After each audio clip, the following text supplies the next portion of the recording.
I'm Detective Hazu. I'm the one who's been investigating the crash. You're under arrest for aggravated murder ×2, okay?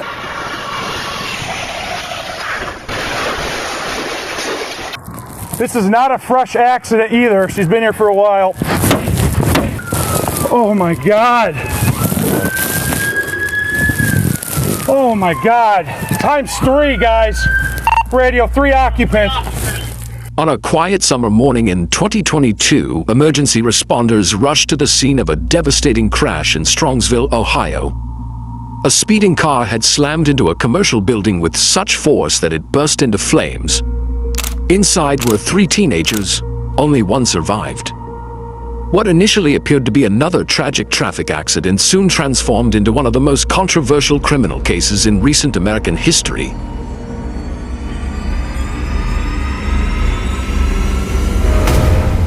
On July 31, 2022, 17-year-old Mackenzie Scirillo was driving a Toyota Camry with 2 passengers, her boyfriend, 20-year-old Dominic Russo, and their friend, 19-year-old Davian Flanagan. Security cameras and vehicle data later showed the car accelerating rapidly through suburban streets. According to investigators, the vehicle reached speeds of approximately 100 miles per hour. It crossed a grassy median, failed to brake, struck a utility pole, and then crashed directly into the wall of a commercial building.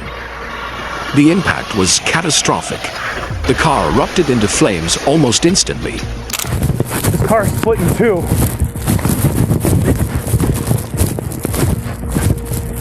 Radio, there's an occupant inside. Send us a squad now. We gotta bust the window out.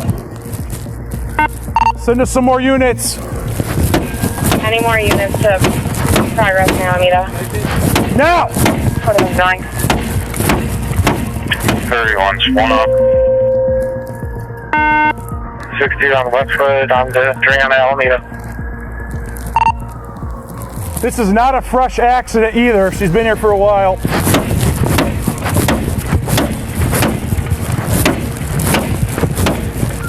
Oh my God. Oh my God. ×3, guys. Radio, 3 occupants. No one's conscious.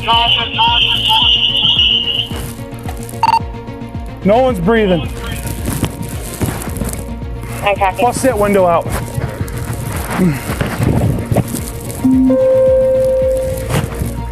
Who can hear my voice? Driver's radio. The driver is breathing, unconscious. I copy. Oh my God. She's breathing. She's breathing. Her head's wedged. Let's see if we can get some IDs, guys. 44, go ahead. Firefighters arrived quickly, but Dominic Russo and Davian Flanagan were trapped inside and died at the scene. Mackenzie survived with serious injuries after being pulled from the wreckage. After surviving the crash, Mackenzie Scirillo was hospitalized with serious injuries and remained under medical care for several weeks. I'll sit over there. Babe, what'd they tell you? Nothing. Okay, she was life flighted here. Yeah, I wouldn't know that. Okay. No. You want to sit down? Wait to say this. Progress in Alameda, car into a building. 2 are deceased in the vehicle. Daughter's driving. Who died?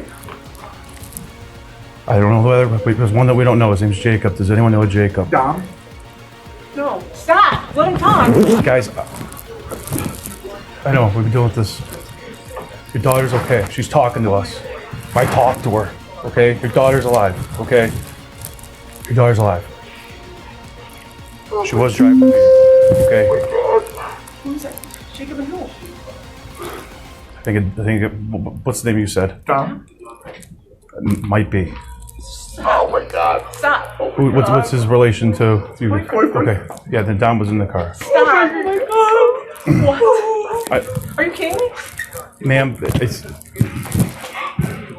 What? That's where we're at right now. At first, many believed it was simply a tragic high-speed accident involving young people. But as investigators analyzed the evidence, the case took a dramatic turn. Crash reconstruction experts examined surveillance footage, vehicle data, and the accident scene. One detail stood out: there were no skid marks. The vehicle's event data recorder reportedly showed no evidence that the brakes had been applied before impact. On November 15, 2022, after being released from the hospital, Mackenzie voluntarily appeared with her parents at the Strongsville Police Department, where she was formally arrested. Hi, Mackenzie. Step out for me. I'm Detective Jesus. I'm the one who's been investigating the crash. You're under arrest for aggravated murder ×2, okay? Nobody's gonna ask you any questions. Nobody's gonna bother you. Can I have your key, please? Could you please be careful taking this one off so it doesn't break the bracelet, please? You got it. You got it. No. Thank you. You got it. Okay, just keep your hands right here.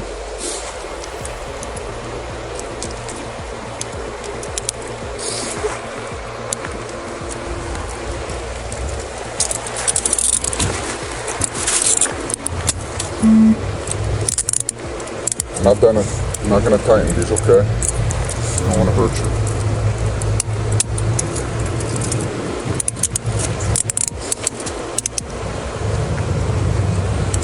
You good? Are they good?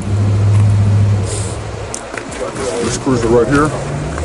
Actually, he took her out of the car and we did not. Okay. Do you have anything out of pockets, anything like that?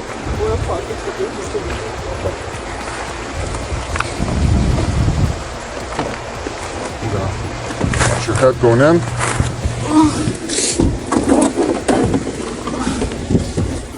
Officers placed her in handcuffs, read her rights, and processed her into custody. Investigators also reviewed Mackenzie's relationship with Dominic Russo. I can't wear these.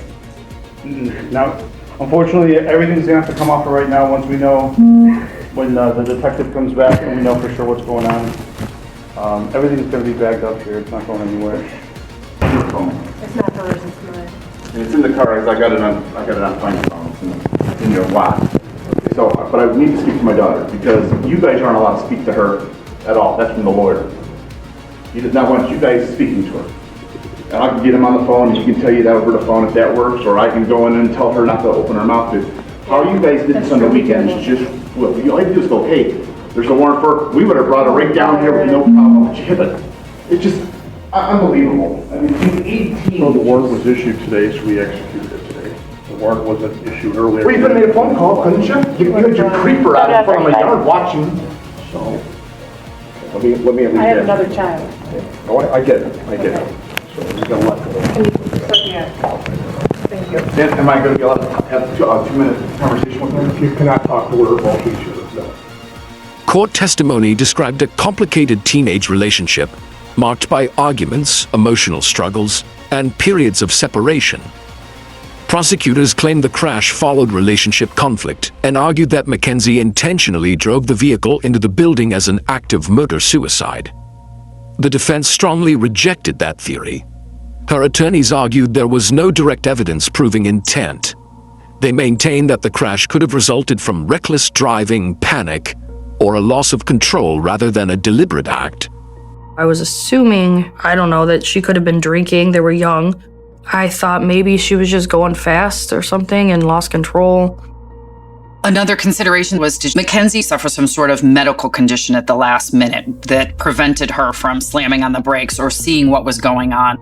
But police found that there was nothing in her medical history or anything that was found when she was in the hospital.